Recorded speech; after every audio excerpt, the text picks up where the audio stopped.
huge welcome to everyone joining me in this wonderful podcast. We're here to be able to live more years in a healthier and sustainable way.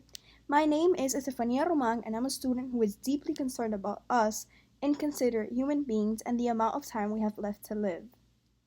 This is keeping up with our future, and remember, each human counts, so start making a change. During my first middle school years, I had the plan to make renewable soil out of recycled school scraps. And yes, in fact, I did win the 6th grade science fair due to my renewable invention.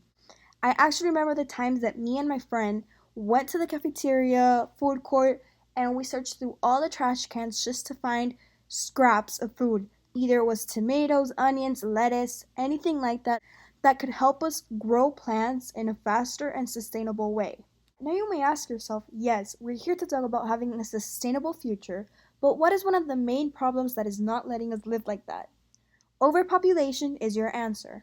Yes, at first overpopulation can sound kinda dumb, but you need to be aware that the fact that each new human being and each of us makes a different impact on this planet, whether a positive one or a negative one, and that's the one that you choose. What is overpopulation exactly, you may ask? The term overpopulation is used to describe a situation in which the world or area has a population so large that the people there are suffering as a result. In other words, the population exceeds the region's or planet's carrying capacity, which is the number of people or other living organisms or even crops that can be supported without environmental degradation.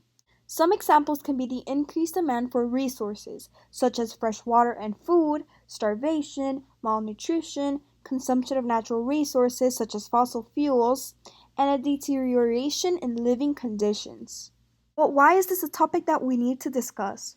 Well, currently overpopulation is something that the world suffers from the most and is the biggest environmental problem currently. And what has led to this problem is the fact that everyone is encouraged to want and perceive that they need to consume beyond the planet's ability to provide. And that's why overpopulation is just increasing. As I mentioned before, overpopulation can not just be a huge problem to the environment, but also to an individual's mental health.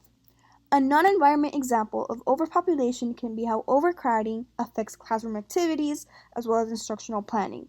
Teachers in overpopulated schools also experience higher rates of burnout and higher levels of stress.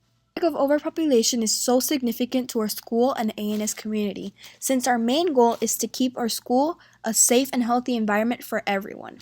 I can even give you a current issue that we're experiencing to this day, and it's the global pandemic of COVID-19. But if you think about it, we aren't allowed to go to many overpopulated places now, so you might get sick and infected. But connecting overpopulation to our community can be how it can help us raise awareness as well.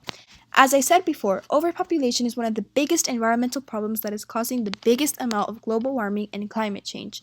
And it's not only affecting ecosystems, but the animals making a huge decrease in species and resources. As well, I wanted to point out the fact that Nicaragua is a country where people don't put a lot of mind into pollution and climate change. Others might not even believe in it. Overpopulation has 4 main big impacts, and those are farming impacts, deforestation, loss of fresh water, and global warming.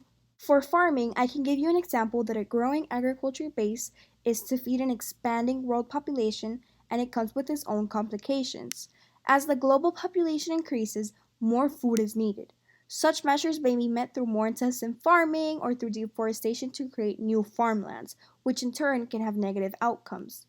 According to the World Wildlife Fund, the land used and abandoned in the last 50 years globally may be equal to the amount of land used today. Here to invite our guest speaker, my best friend, Jalila Fernandez, who did a project on deforestation and knows some important facts about how overpopulation is an impact on deforestation. Hi, my name is Jalila Fernandez, and I've been invited by my friend Estefani just to give you facts about how overpopulation impacts deforestation. Deforestation is also strongly associated with loss of habitat and extinctions.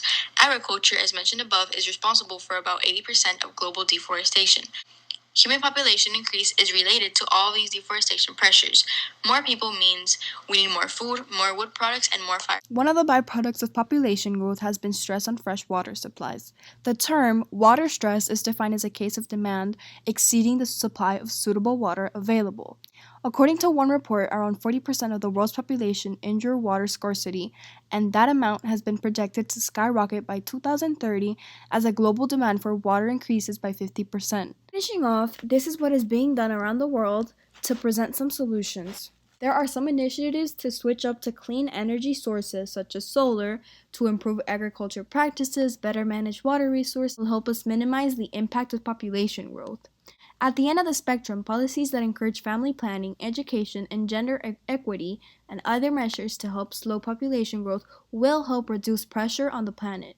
Many population experts believe that the answer lies in improving the health of women and children in developing nations. By reducing poverty and infant mortality, increasing women's and girls' access to basic human rights, just like healthcare, education, and economic opportunity, women will choose to limit family size. There has also been many technological advances, such as the composting toilets. Reusing our waste will be increasingly important in the new world of 9 billion people. Composting toilets are a double-pronged solution. They improve hygiene and reduce the spread of diarrheal disease, and they also fertilize crops. Of course, all these technological advances to help overpopulation have a positive and negative impact since they are mostly very expensive since they come from professionals and scientists. The biggest takeaway from this topic would be that we wouldn't get a chance to have a full, hardworking, courageous community. Not everyone agrees with the fact that even climate change or overpopulation is real and an actual problem, which can result in not having a big amount of people supporting any sort of campaign or business that can help make a change. I want others to care about it since this is a problem that we can defeat if we work together. I also want others to care about it since I genuinely care about having a sustainable and also stable life for the environment, not just for myself, but the future generations and species. Now remember, we can use our resources in a sustainable way while accommodating a growing population. Just switch up some things from your daily lifestyle. That's it for today. I hope you enjoyed this podcast, and I'm always here to let you know how we can keep up on this earth and make a positive impact.